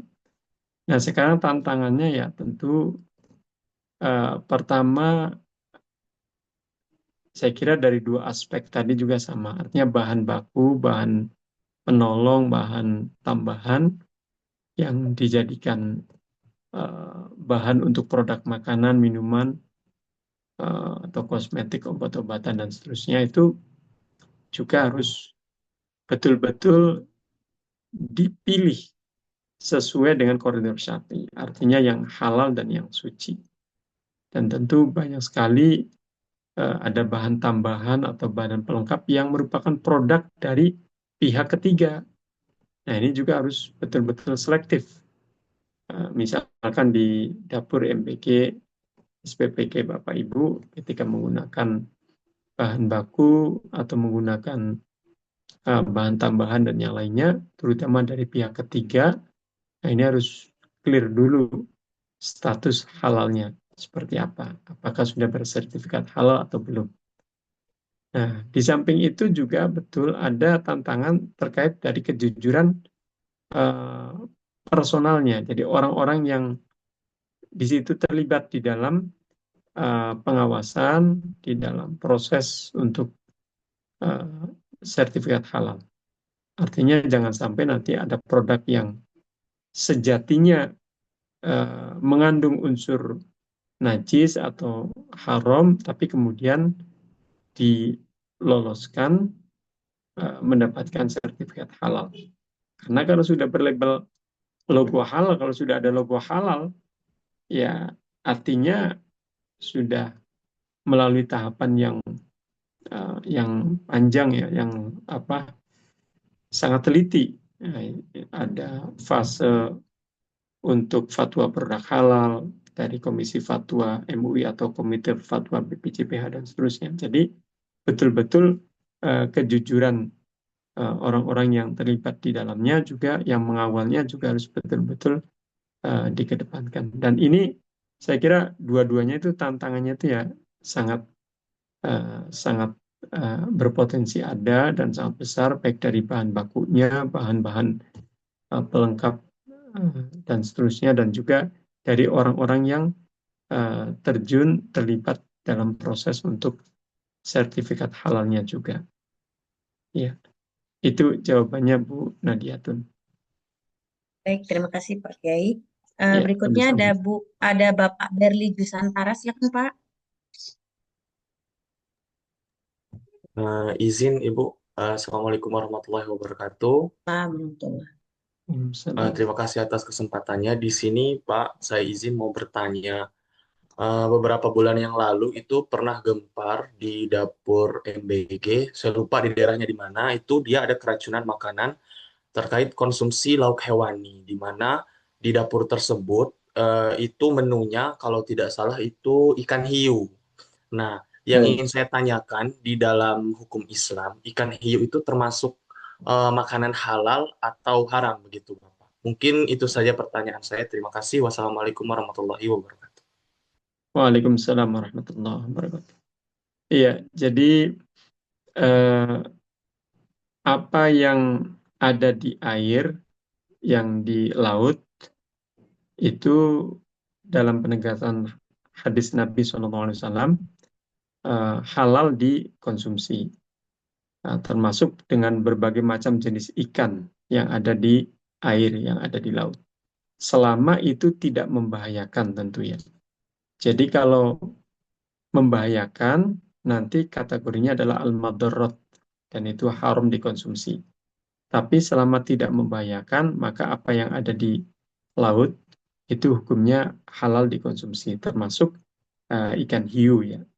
Jadi kalau berbagai jenis ikan apapun kalau tidak membahayakan, ya hukumnya halal dikonsumsi. Ya itu jawabannya Pak. Baik, terima kasih Pak Kiai. Mungkin saya izin bacakan yang dari pertanyaan dari kolom chat dari Ibu Ninda. Mohon izin, bagaimana jika lemari pendingin yang digunakan sudah bersertifikasi halal, tetapi di dalamnya ada salah satu bahan makanan yang haram, misalnya daging babi, namun sudah terbungkus dengan rapat. Apakah bahan makanan lain yang ada di dalam lemari pendingin tersebut ikut berdampak menjadi haram? Pertanyaan demikian, Pak. Dari Baik, Ibu Ninda. iya. Jadi kalau lemari es itu kan lembab Bu. Lembab, apa yang ada di dalamnya itu pasti akan terkena air yang mengalir, embun atau air yang ada di dalam itu. Nah, kalau misalkan di dalamnya ada satu yang najis, maka itu akan mengkontaminasi najis yang lainnya. Apalagi tadi daging babi yang kategorinya adalah najisnya mukhaladhah, najis berat. Dan najis berat ini akan riskan untuk mensucikannya, Bu. Jadi misalkan kalau ada kue pukis di dalamnya kemudian terkontaminasi najis dari unsur babi, ya nanti akan sangat riskan mensucikannya. Makanya kalau ada unsur yang najis, yang haram, ya sebaiknya dipisahkan. Tidak dalam satu lemari es atau freezer pendingin tadi. Ini karena akan mengkontaminasi najis kepada sesuatu yang lain yang ada di dalamnya. Ya, itu jawabannya Bu Ninda. Baik, terima kasih Pak. Yang lainnya dari Bu Nofri, izin bertanya Pak Kiai terkait halal dengan situasi dan kondisi zaman sekarang, kita masyarakat awam bagaimana menyikapi dengan ayam di pasar, tidak tahu dalam proses penyucian. Oh ya, jika misalnya di pasar itu ada yang kita tidak bisa menelusur kehalalan gitu Pak Kiai. Nah, untuk hal ini mungkin kaitannya dengan MBG ya Ibu ya. Kita menggunakan bahan daging ayam yang mungkin belum ada sertifikat halalnya, misalnya begitu. Apakah boleh digunakan? Baik, Ibu Nofri tadi ya. Jadi yang asal dan yang utama itu kalau di lingkungan kita sudah ada RPH, rumah pemotongan hewan atau RPU, rumah pemotongan unggas yang sudah berlabel halal, bersertifikat halal, maka kita harus mengambil daging itu dari RPH atau RPU yang bersertifikat halal. Nah, tapi kalau pada satu daerah yang masih belum ada, sangat jarang dan sangat sulit menemukan RPH yang bersertifikat halal, ya tentu dengan eh, apa dari sumber penyembelihan yang jelas, pelakunya orang penyembelihnya itu adalah orang-orang yang paham tentang penyembelihan secara syar'i. Nah, sekarang bagaimana dengan membeli di pasar yang tidak tahu bagaimana prosesnya? Nah, sebenarnya kalau kita sebagai konsumen, hanya sebagai konsumen nih Bapak Ibu, yang kita ingin memakan daging ayam atau daging bebek atau apa daging-dagingan, kita dengan bertanya kepada pembelinya itu sudah cukup. Bertanya, Pak, Bu, apakah ini sapinya disembelih secara syar'i atau tidak? Apakah ayamnya disembelih secara syar'i atau tidak?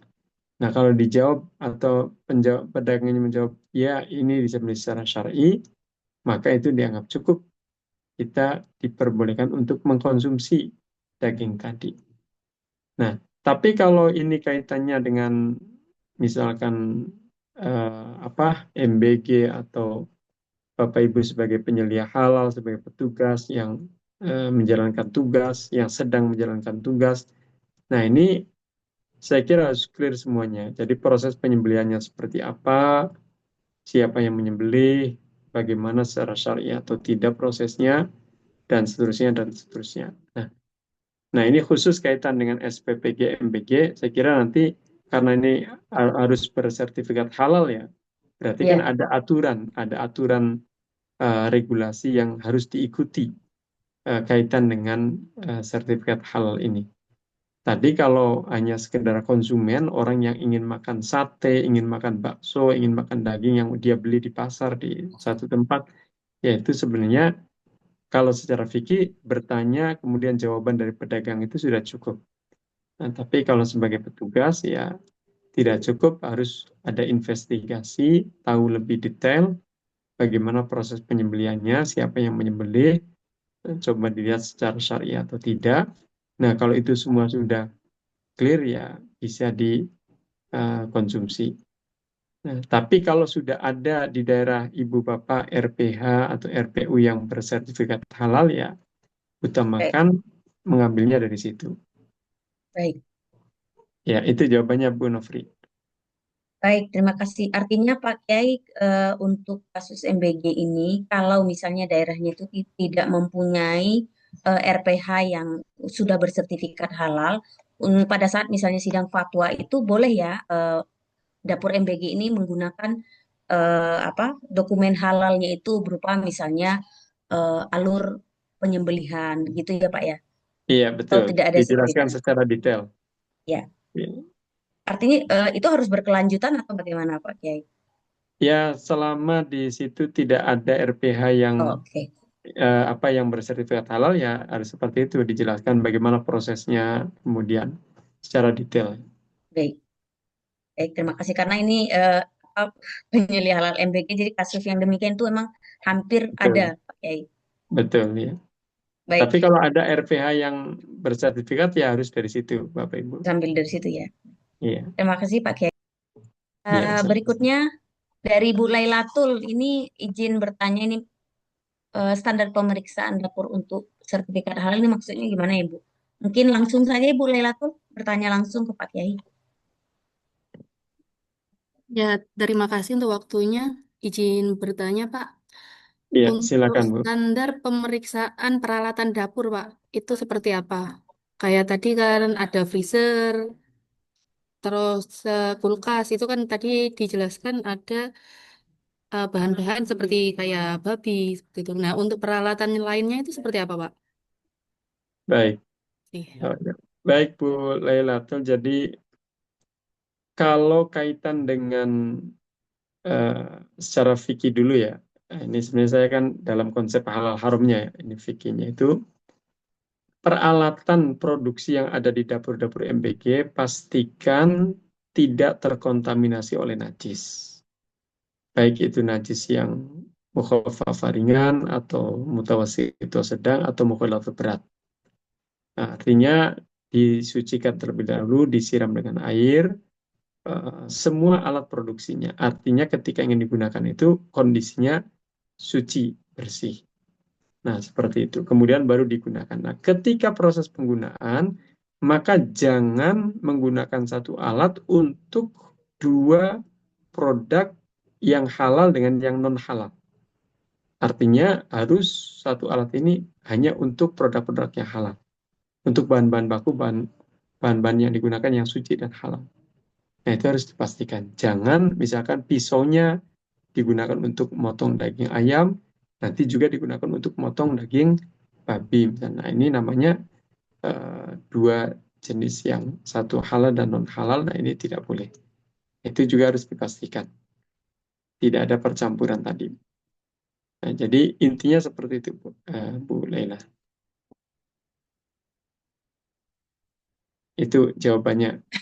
Baik, terima kasih Pak. Satu lagi dari Bu Rini Setioningsi, silakan Ibu langsung saja bertanya sama Pak Kiai. Assalamualaikum, Pak. Salam. Waalaikumsalam warahmatullahi. Silakan Bu. Suaranya kecil Ibu. Oh iya, misalnya ini kan ada isu ompreng mengandung minyak babi gitu. Nah, itu Ya. contoh peralatan dapur misalnya impor dari luar negeri. Nah, apakah harus ada sertifikat halalnya atau bagaimana? Saya kira begini Bu Rini, masalah isu ompreng itu kan harus jelas dulu apakah hanya isu yang tidak jelas juntrungannya. Artinya kalau belum ada pihak yang resmi menyatakan bahwa ompreng ini ada unsur minyak babinya atau apa ya, itu anggaplah masih isu-isu yang liar. Nah, kalau kita lihat ompreng itu ya selama tidak ada penjelasan resmi dari satu pihak yang berwenang bahwa itu ada unsur yang najis tadi, najis dari unsur babi tadi ya sudah dianggap bahwa ompreng itu suci dan bisa digunakan. Nah, ketika digunakan tentu ya jangan sampai terkontaminasi najis. Kalau setelah digunakan kemudian terkontaminasi najis ya tentu harus disucikan. Kalau najisnya mutawasito sedang ya cukup disiram dengan air sampai bersih. Kalau najisnya yang terkontaminasi itu mukhalafah berat, ya tentu harus disiram 7 kali siraman, salah satunya dicampur dengan debu. Ya, itu jawabannya Bu Rini. Baik, Pak. Terima kasih. Ya, sama-sama. Baik, berikutnya Pak, ini dari Ibu Rizka Rahmawati. Ada pertanyaan, tempe dibuat dari kedelai yang secara inheren halal sebagai bahan dasar. Namun selama proses fermentasi, apakah produk akhir tempe ini masih dapat dikategorikan sebagai bahan yang halal sepenuhnya? Bagaimana penyelia halal memverifikasi dan mensertifikasi halalitas tempe secara komprehensif? Tempe ini Pak, apakah ini dikategorikan halal atau tidak? Iya, tempe kan terbuat dari kedelai yang kemudian ada proses ya. Ada proses dicampur dengan bahan-bahan campuran yang ada ya. Asal semuanya ini sudah clear, suci dan halal ya, maka hasil akhirnya ya halal untuk dikonsumsi. Nah, nanti kalau produk tempe ini mengajukan sertifikat halal ya harus dijelaskan dalam deskripsi produknya itu. Bahan bakunya apa, bahan tambahannya apa, bahan penolongnya apa, proses produksinya seperti apa, kemudian packaging kemasannya seperti apa, nama produknya apa. Nah, jika itu semua sudah clear semuanya, ya nanti dengan sendirinya layak untuk diberikan sertifikat halal. Ya, ya itu tadi asal semua bahan-bahannya itu sudah terkonfirmasi suci dan halal dan dalam prosesnya tidak ada yang terkontaminasi oleh najis. Baik, terima kasih Pak Pak Iya, Kiai. sama-sama. Mungkin saya lengkapi juga Pak. Kemarin juga ada yang bertanya kalau untuk Iya, ijuk Pak, kalau yang apa minuman dari fermentasi ijuk itu Pak, apakah itu halal dan juga ada minuman lain seperti yang terbuat dari ketan gitu Pak. Nah, ini apakah masuk kategori khamar atau tidak gitu? Apakah halal dikonsumsi atau tidak? iya. Kalau itu memabukkan, kalau minuman-minuman fermentasi tadi memabukkan, ya itu kategorinya khamar. Karena khamar itu kan minuman yang memabukkan, terbuat dari apapun. Dari perasan buah anggur atau dari apapun, pokoknya minuman yang memabukkan, kategorinya adalah al-khamru. Hukumnya najis dan haram dikonsumsi. Ya, kalau misalkan tidak memabukkan, ya berarti ya halal. Selama ya tadi bahan bakunya ya suci dan halal. Baik. Terima kasih Pak Iya, untuk jawabannya. Berikutnya dari sama-sama. Pak Fahrul, izin bertanya Pak, kalau minuman berlabel halal tetapi tinggi gula dan berisiko bagi kesehatan manusia. Nah, apakah ini bisa disebut halal Pak? Minuman yang berisiko apapun gitu. Selain Iya, mungkin nanti tinggi ini gula. masuknya ada kategori al-madorot itu tadi ya, Bapak Ibu yang membahayakan. Jadi kalau yang membahayakan itu di kita di Indonesia yang berwenang untuk menjelaskan ke publik, menyampaikan rekomendasi adalah Badan Pengawas Obat dan Makanan. Artinya kalau BPOM menyatakan satu makanan tidak layak dikonsumsi oleh manusia, maka secara fikih pun hukumnya haram dikonsumsi. Nah, itu kaitannya dengan tanawulul madorot, mengkonsumsi sesuatu yang membahayakan tadi yang hukumnya haram. Jadi dilihat dulu Pak, misalkan kadar gulanya itu ya bagaimana menurut BPOM di kita di Indonesia. Kalau dinyatakan tidak layak dikonsumsi ya secara fikih bisa haram hukumnya. Ya, itu jawabannya Pak Fahrul. Baik, baik. Demikian ya Pak Fahrul untuk apa jawabannya ya. Berikutnya ini ada pertanyaan dari Pak Thomas Pak. Nah, Iya, jika minyak makan yang dipakai dengan merek ternama, misalnya jika terdapat oknum yang nakal memakai minyak jelantah yang pernah dipakai untuk menggoreng daging haram misalnya, untuk dan mereka mengolah minyak tersebut untuk bahan merek minyak baru gitu. Mereka buat mereknya itu berlabel halal. Nah, apakah memakai minyak tersebut bisa dikatakan halal, Pak?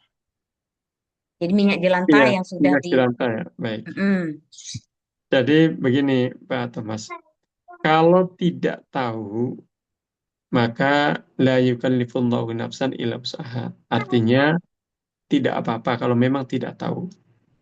Menggunakan minyak secara kemasan ini bagus, sesuai ya pokoknya tidak ada masalah digunakan. Nah, ternyata itu adalah minyak jelantah yang diproses dan parahnya itu bekas digunakan untuk babi misalkan. Nah, kalau sudah dilakukan ya sudah, ini tidak apa-apa. Tapi kalau tahu sebelumnya maka tidak boleh. Jadi kalau kalau ada yang modus seperti itu yang nakal ya, apa yang produsen yang nakal, nah kita menggunakan ketika kita menggunakan itu tidak tahu ya tidak apa-apa. Tapi kalau kita sudah tahu ya jangan menggunakan, tidak boleh. Karena itu najis karena ada dari unsur babi tadi. baik, terima kasih Pak. Artinya ketika kita mengetahui maka kita terkena hukum ya Pak ya. Tapi kalau tidak Betul. mengetahui kita tidak terkena hukum gitu ya Pak. Iya, betul seperti itu. Baik, Bapak Ibu yang ingin berdiskusi lanjut dengan Bapak, ini masih ada waktu sekitar 6 menit. Silakan. Ada yang ingin berdiskusi lanjut, berdiskusi mungkin terkait kasus-kasus di dapur MBG-nya boleh. Silakan Bapak Ibu. Kalau tidak ada, mungkin kita close ya Pak ya untuk Baik, iya. materi kita konsep halal haram. Eh, Mungkin ada closing statement-nya Pak. Baik, Silakan Bapak. iya, baik Bu Rahmat. Bapak Ibu para peserta yang saya hormati, alhamdulillah kita sudah selesai diskusi tentang konsep halal haram dan juga beberapa contoh fatwa Majelis Ulama Indonesia terkait dengan makanan, minuman, obat-obatan, kosmetik, dan jasa. Mudah-mudahan diskusi kita tadi bermanfaat dan tentunya menjadi tambahan wawasan Ibu Bapak di kemudian hari sebagai penyelia halal di dapur-dapur SPPG, MBG masing-masing.